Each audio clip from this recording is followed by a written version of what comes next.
Hello, and welcome back to Session 2. I want to start by thanking you for making the investment in yourselves by attending these Health Masters sessions.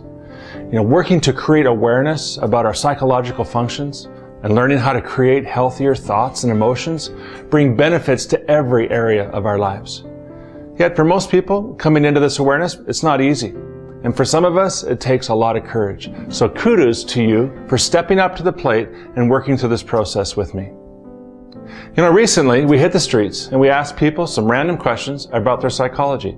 And here's what they said.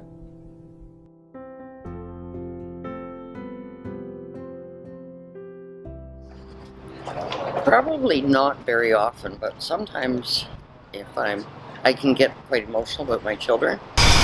No, not really. But when I do, sometimes in the morning or at nighttime when I feel stressed or anxious, but I don't really think about it too much. I can't say that I ever do. I don't know if I've ever looked at it that way. I don't really think about them a lot, but I have this new partner in my life and she brings that up quite a bit actually, and I guess if I want to make this relationship work, I might have to start thinking about that. I don't think I really think about that. Not as often as I should, but I have taken moments to think and be like, oh, what am I thinking about every day? Well, health is on the forefront of one's mind nowadays, so yeah, think about it many times every day.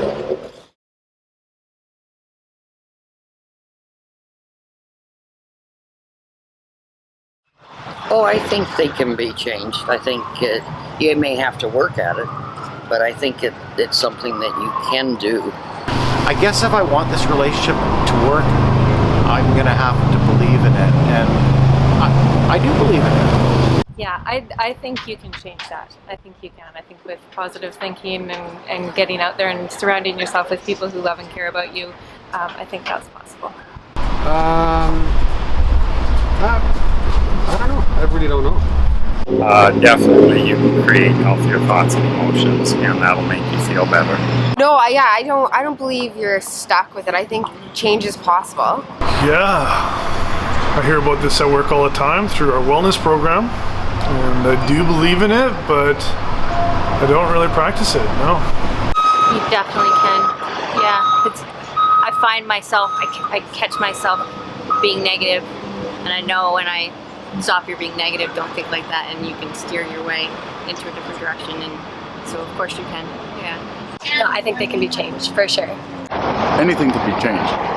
It's when we get beyond our limited belief system and approach things with an open mind that change can happen. Let's start by reviewing what we did in our last week's session and what we're going to do in this week's session. Okay, the first thing that we did was talk about our psychological functions, and they're an amazing part of us and make up who we are. They also determine the success we will have in our work, in our relationships, and our overall quality of life. Second thing we talked about was how our psychological functions move back and forth from being in a regulated state to an escalated state. Being escalated often would be considered unpleasant and stressful. Becoming escalated is okay and very normal as long as we don't move into the state too often or stay in it for too long, or find ourselves unable to bring ourselves back to a regulated state. The third thing we talked about is that we now know that our brains are neuroplastic, which means that we can make positive changes to our psychological functions, which begins by creating awareness and learning how to regulate ourselves when we become escalated. And now for this week. We're going to learn how to use regulation tools that will help us move from an escalated state back to a regulated state. We're going to look into the lives of Sue and Bill and John as they begin their journey in working to improve their psychological functions. Often seeing other people and their journey really helps us in our own journey. And third, we're going to shift to the topic of engagement and learn what it means and the critical role it plays towards enhancing our psychological functions.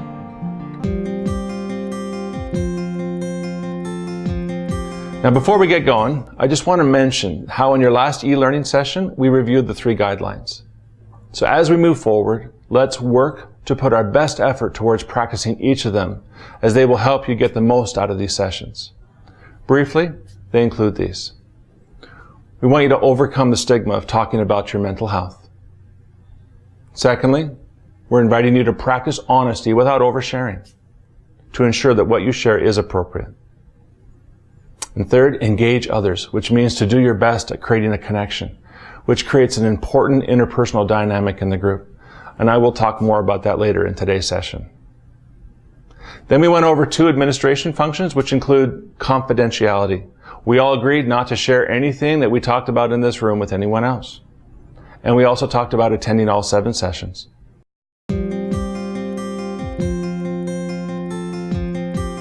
Now, let's begin to review and how we can enhance our skills towards learning how to regulate ourselves when escalation occurs.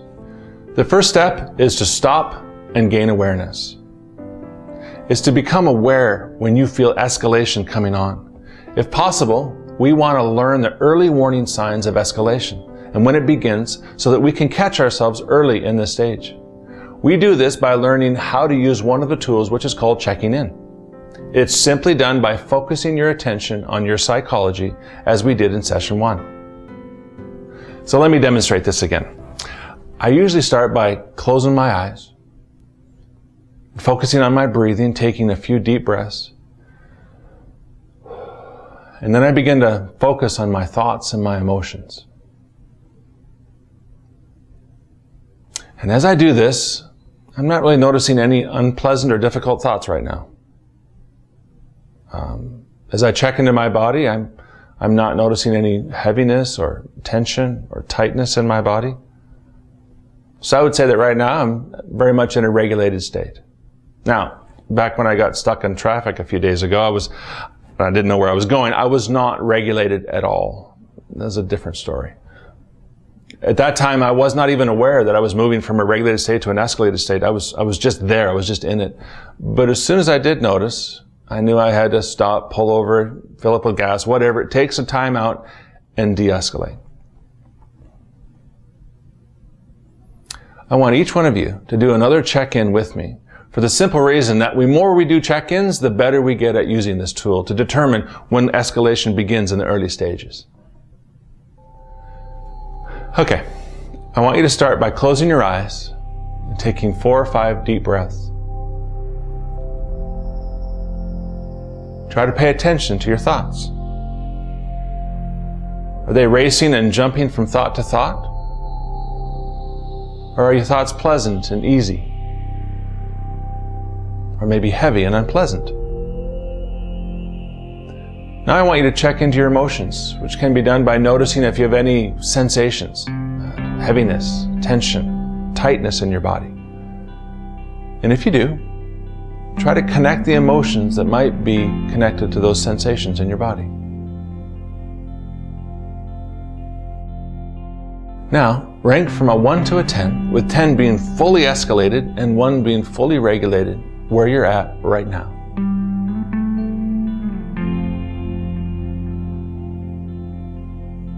Now I want you to think of a recent time when you might have been escalated. What number was that?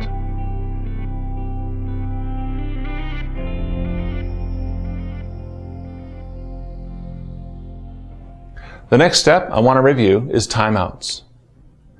Once we become aware that we're escalated in step 1, we need 100% of our focus and energy will be required to successfully de-escalate. At work, this could mean going somewhere outside, or go sit in your car, or even go in the washroom and sit in the cubicle. If you're in a conversation at home, this could be asking if you could de-escalate for 30 minutes and just take a walk or go in someplace, and then return back to the conversation. You know, in most situations, whether at work or not, it's possible to take time to go through this process. Step 3, I want you to rank your escalated state. Rank from 1 to 10, 10 being fully escalated, 1 being fully regulated. Because learning to give your psychological state a ranking is important in order for you to have some kind of measuring track so that you can find out what your progress is.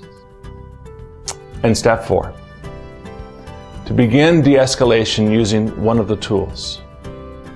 Now, each of these 3 de-escalation tools will work differently for different people. But as I go through them, I want you to try to discern which 1 or 2 would work best for you.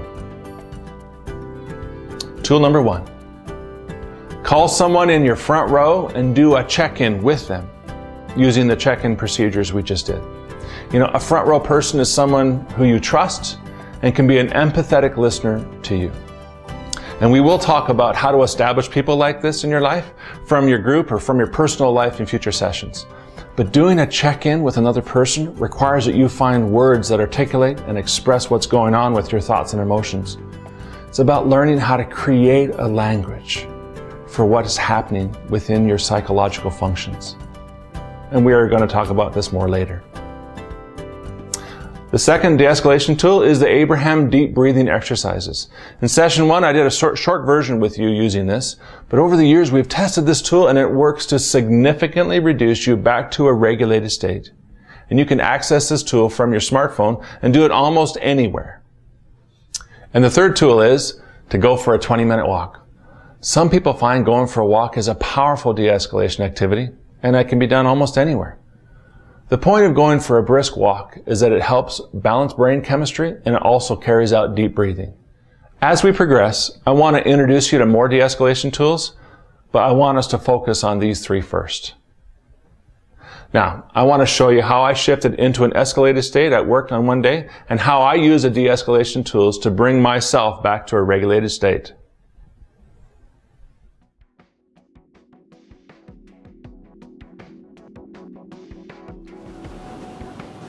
Whew. You know, when it comes to getting the job done in today's hyper-competitive marketplace, it can create a lot of demands on us. I just spent 30 minutes with this group right here, and let me tell you, this business has a lot of challenges ahead of them.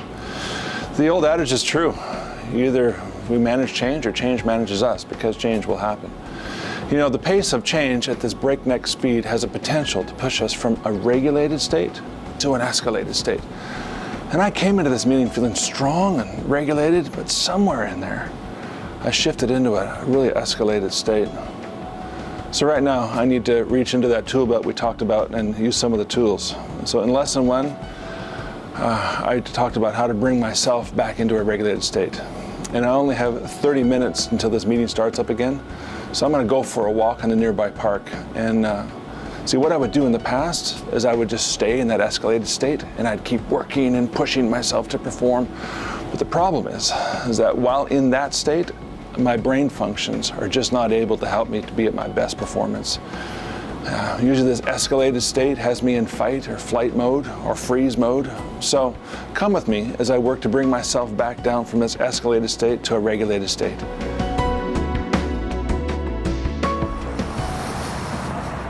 All right, before I go through some of my de-escalation exercises to get me out of this escalated state, let's do some review. In session 1, we discussed how to go back and forth from a place of being regulated to escalated, and how this is quite normal. Being life is both hard and it's got some good things about it as well.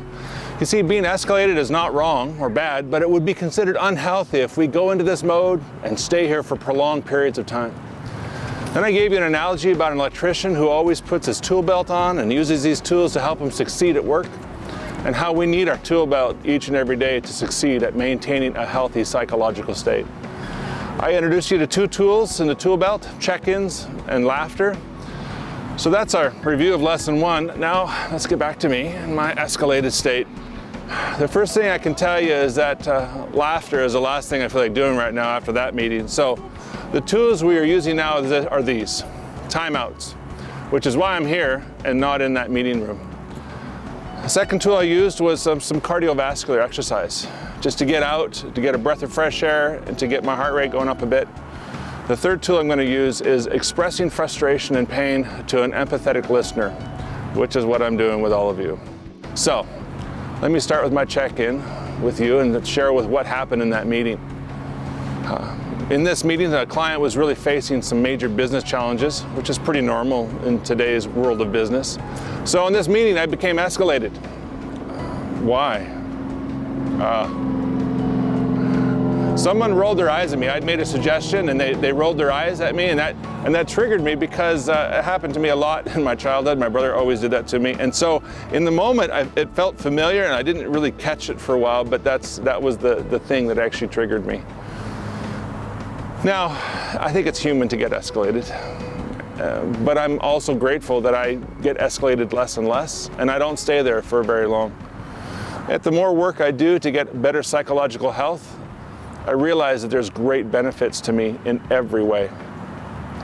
Another thing I'm realizing that as I check in with you is that it took me a while to understand why I went from a regulated place to an escalated place. It even took me a while to understand that I was getting escalated. It just happens automatically.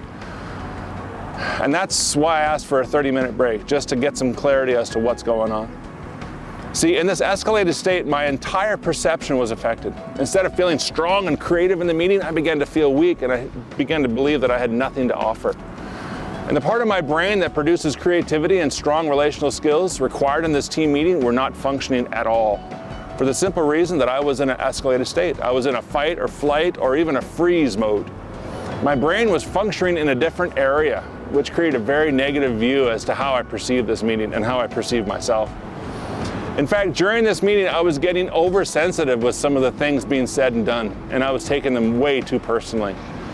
In fact, the time came up in the conversation where I needed to set a boundary for one of the people, but I didn't because I was feeling weak and intimidated, and my overall performance toward the last part of the meeting was not at all where I wanted to be. So, right now as I continue my check-in, I actually feel anger in my forehead.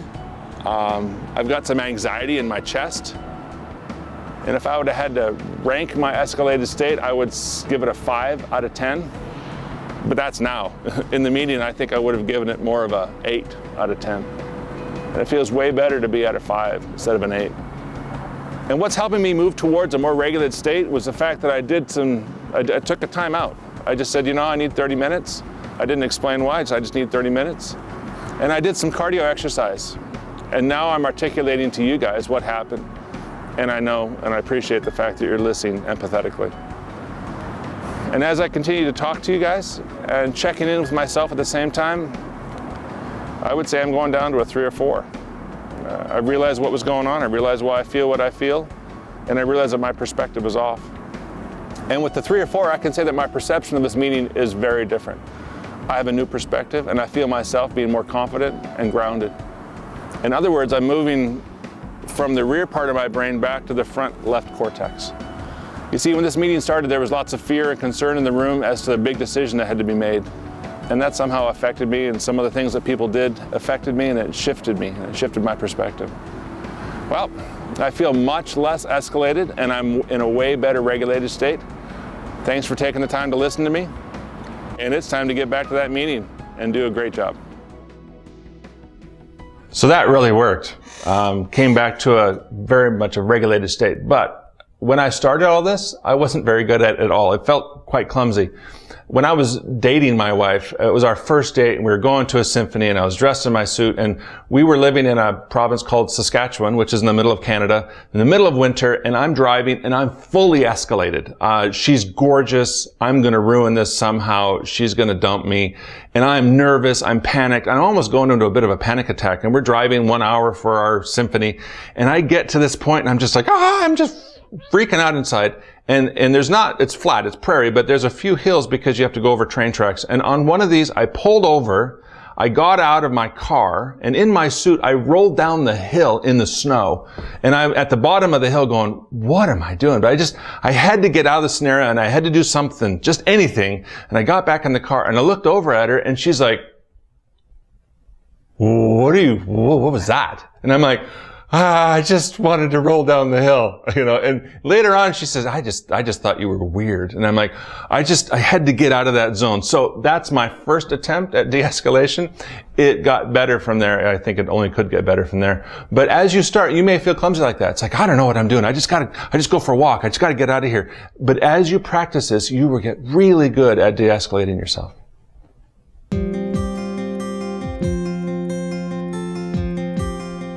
All right, now let's look at our 3 people.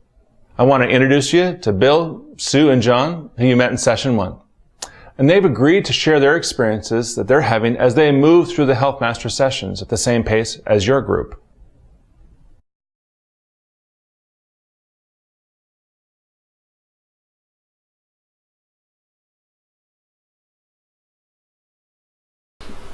Hi, can I speak to Kim? Speaking. Hi, Kim.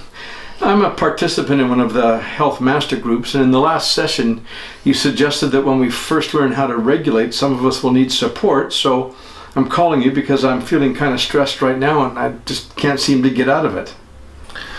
Well, Bill, thanks for calling. You're doing the exact right thing. So what's up? What's going on? Well, when you explained being escalated, I had a hard time understanding the concept, but as we moved into session 2, I began to notice the difference from when I'm regulated to when I shift into a stressful escalated state. In fact, I'm stressed or escalated, whatever you call it, right now. Well, that's really good progress, Bill, and noticing that you're actually getting to that place. I'd love to move to the next step to help you come back to a regulated state if you're up for it. Yeah, I would like that. Okay, so let's start by doing a check-in right now, and I want you to tell me where you're at between 1 and 10. 10 being a really escalated state and 1 being a really regulated state. Well, I would have to give myself a 7 or 8. Oh, I don't know. It's really hard to gauge it. Okay, so what caused you to get into that state? Well, it's work. I mean, I just seem to not be getting on with some new people in our office, and I also have a new boss who I can't relate to, and I just don't know where I am at with him, that's all. Yeah, that sounds really frustrating for you, Bill. Oh boy, it sure is, and it's been going on for quite some time now. So, why don't you tell me what happened? Bill explained to Kim the relationship fracture that was occurring with a new person in the office. Kim then asked Bill to see if he could take an early lunch and go for a 30-minute walk, which he did. When Bill finished the walk, Kim asked him to go onto his confidential journal on his Health Master's dashboard and journal everything that led him to an escalated state with a focus on finding words to articulate his thoughts and emotions. Then when he was done, to email it to Kim and to talk again briefly that afternoon. After they talked, Bill's escalated state went down from a 7 to a 4.5. Kim and Bill agreed to talk again the next week to see how he was trying to use the de-escalation tools on his own. It was Bill's first experience learning how to change his state from an escalated state to a regulated state.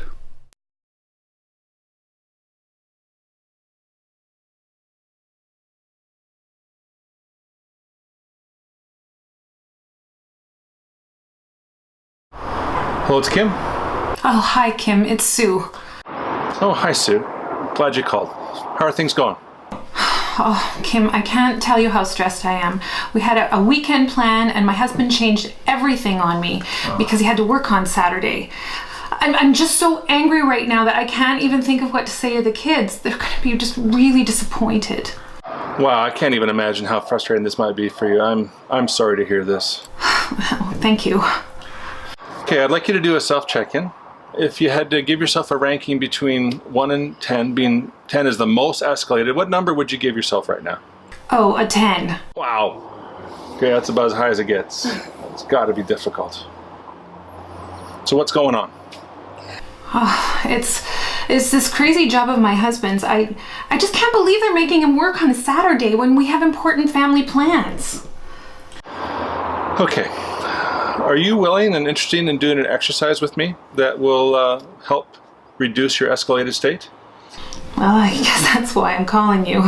You did tell me to the next time I got stuck in an escalated state. Okay, that's really good, Sue. First, I want to say thanks for being willing to learn about how to reduce your escalated state.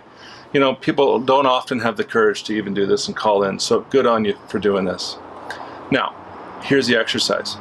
I want you to go to your smartphone, get your smartphone, and go to the Health Master dashboard and click on the Abraham Deep Breathing exercise. Okay. Can you see it there? Oh, yeah, I've got it. Okay. Now, it's really important to be alone during this, and it's even best if you can lie down somewhere. Well, I can go to the couch. Excellent. All right, I want you to click play once I hang up, and I want you to lay back in the couch and do this 15 to 20 minute exercise, which is a guided exercise where you deep breathe and then answer a few questions that are on the screen. Can you do that? Yeah, I can do that. All right. And then once you've completed that, I want you to give me a call right away just to check in.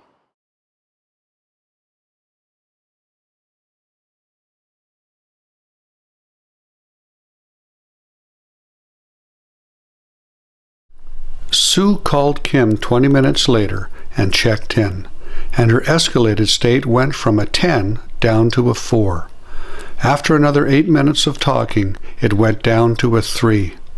Additionally, as Sue calmed down and moved toward a regulated state, she came up with the idea of calling her husband to ask if he could get Monday off, which he found out he could.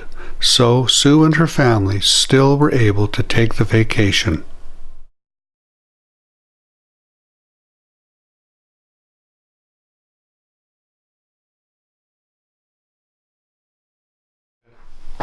Hey, John. How you doing? I'm doing well. How's it going for you?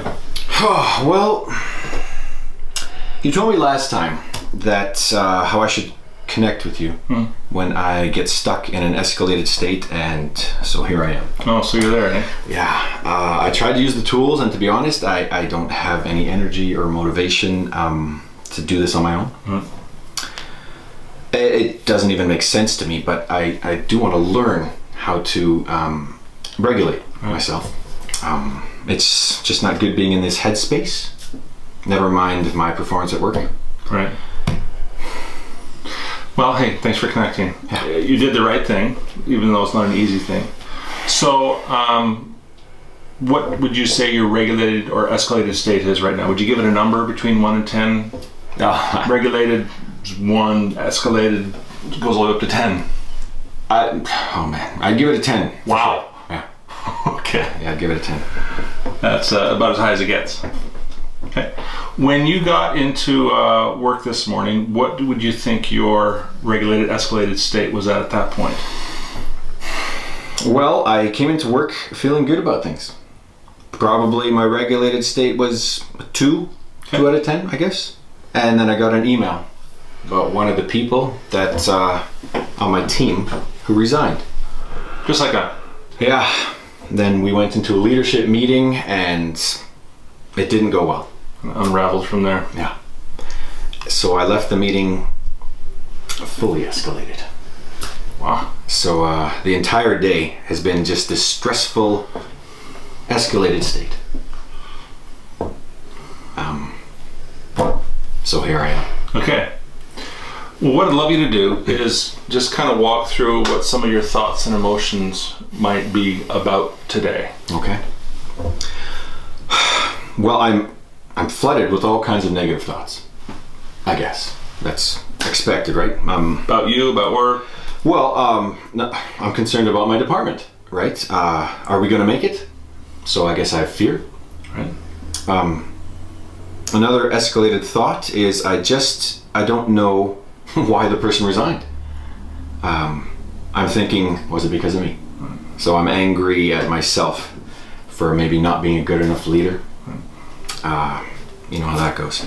And I'm angry at myself, and angry at her for leaving on such short notice. Just no warning, just going. Well, so it's, like ripping off the bandage. Like, whoa, what?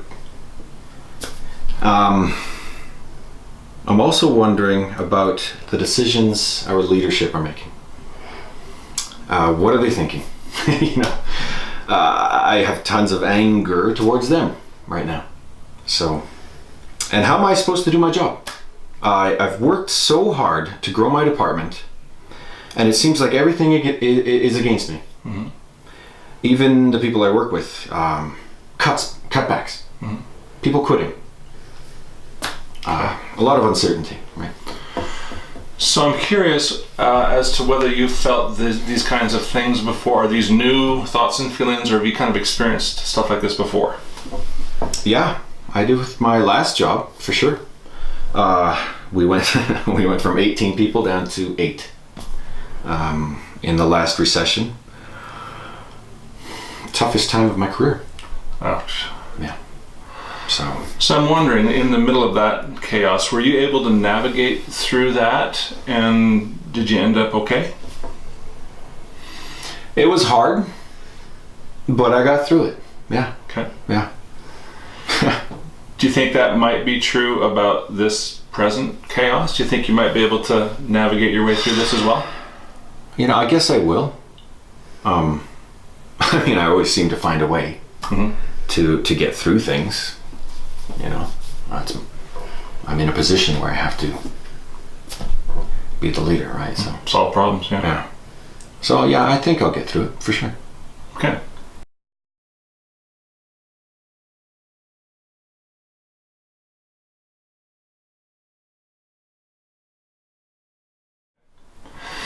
So let's do another self-check, check-in. You walked in at a 10, maybe 9, whatever. Where do you think you're at right now? That's funny, yeah. Even just spilling it, I guess, I definitely feel better. I'm still frustrated. But I'd say, you know, down from a 9 to a 5, or maybe even a 4. Okay. So we're well on our way just by doing. I mean, we haven't come up with any master plans but just getting it out, talking about it, realizing that this is not the first time you've hit chaos, but you did navigate through, and you'll probably navigate through again. Yeah, you're well on your way to becoming regulated, so you can make better decisions. Yeah, you're right. I really appreciate you coming in. Wow. Well done, John. Thank you for listening. Right on.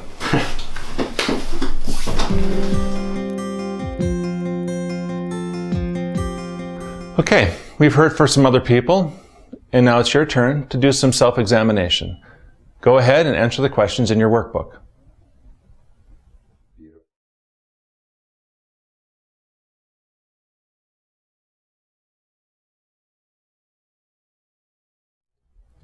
All right, we've heard from some different people, but now it's your turn, and I would love the host to break everyone into small groups of 3 and have each of you take no more than 4 minutes to review your answers to the questions in the workbook.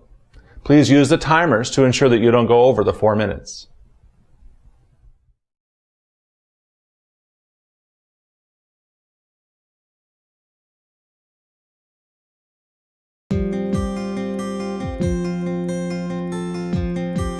Now, in session 1, I stated that we would talk more about engagement, which I would like to do right now. You see, engagement is a key factor in reducing the amount that we get escalated.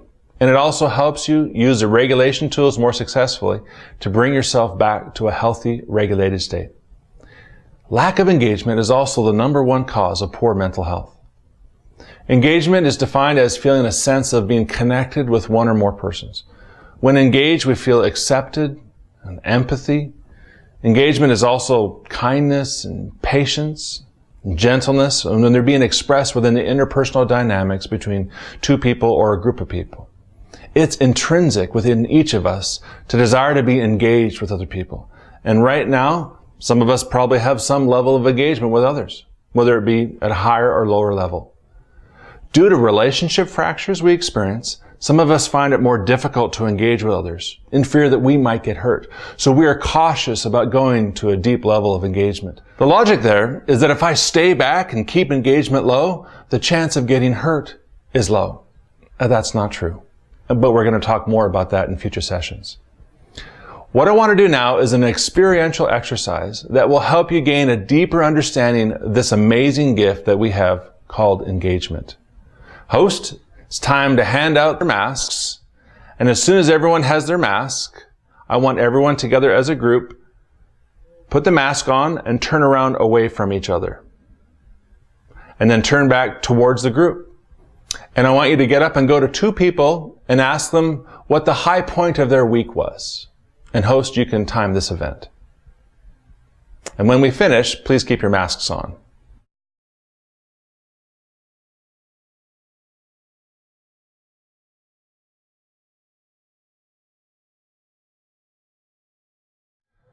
Well, thanks for doing that exercise. That was a little unique for some of us.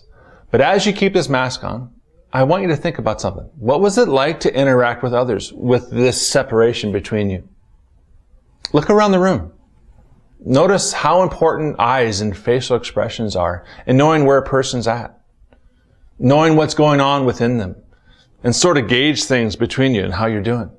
Think of it. When we first come in contact with a person, for most of us, we begin by looking at each other's face and eyes, which would be a small level of engagement. Imagine if you walked up to a cashier in a store, and instead of looking at them briefly, making the contact, you would look away from her or him.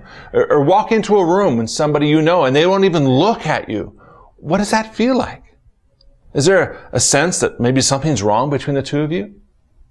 You see, engagement most always begins by looking at a person and making eye contact. Now, I want you to think of a situation when you came in contact with another person and they wouldn't even look at you. What did that feel like? What kind of thoughts came to mind for you?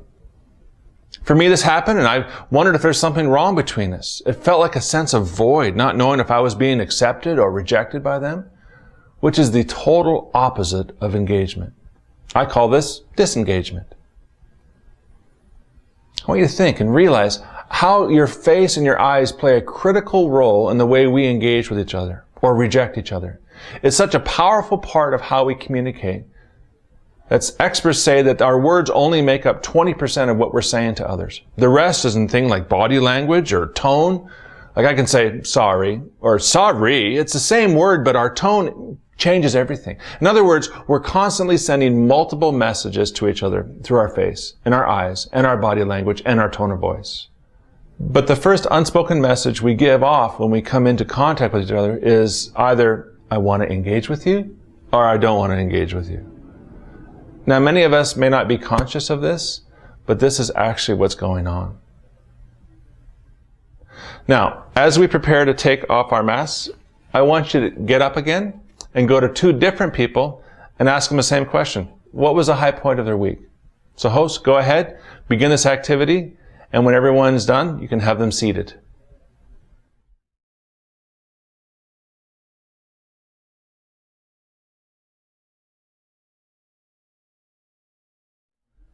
Now, as you did this exercise and are now sitting here looking at each other, I want you to actually pay attention.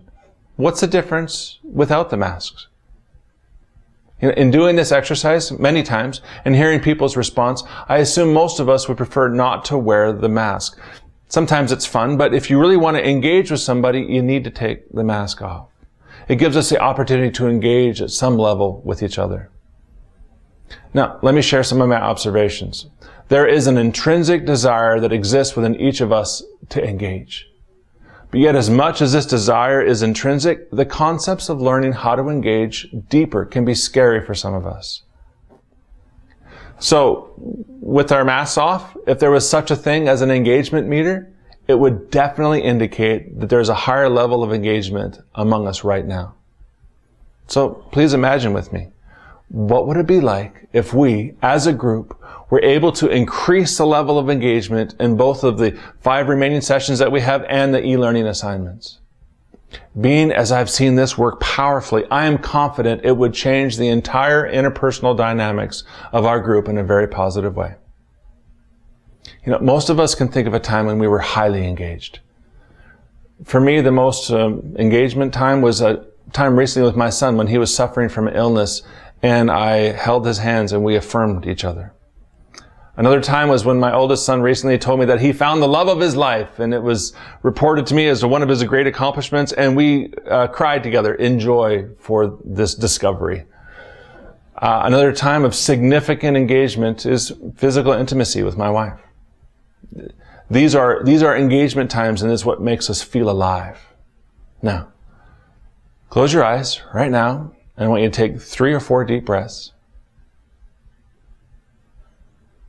And I want you to think of a recent instance when you felt really engaged with a person.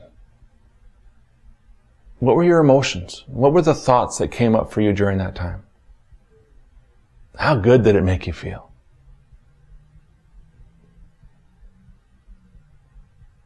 Okay, just a few seconds. We're going to bring your attention back to the room.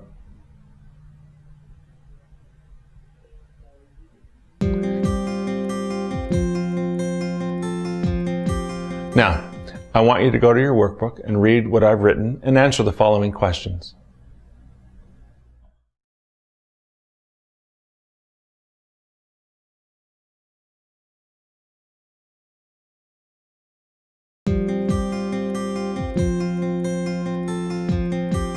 Now it's time for us to share with each other. I would like to close this exercise by talking about the intrinsic link between getting escalated and feeling disengaged. Each of us have such an intrinsic need to be engaged, being that it helps us stay regulated and avoid escalation. Now I also realize that this can't just happen with anybody, but we all need a few people in our life who we can do this with. In the case of some of you who don't have anyone that you can practice this with, you can make a contact with a Health Master coach who will help you develop this in your life. Additionally, you may find some people in this group who you can begin engaging with. Okay, I know I've covered a lot of stuff here, but I want to turn it over to you guys and ask if there's any people who want to share about this experience of engagement, the mask exercise, or something that you discovered in the workbook, and share it with one another.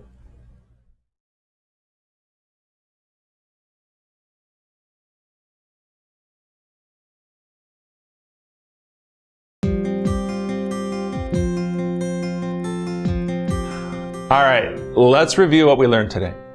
First, we learned how to use our regulation tools to help us move from an escalated state back to a regulated state. We saw how Bill, Sue, and John each used these tools in their own lives to manage their own escalation. And third, we learned about engagement and how important it is to maintaining a healthy psychology that for some of us might be challenging.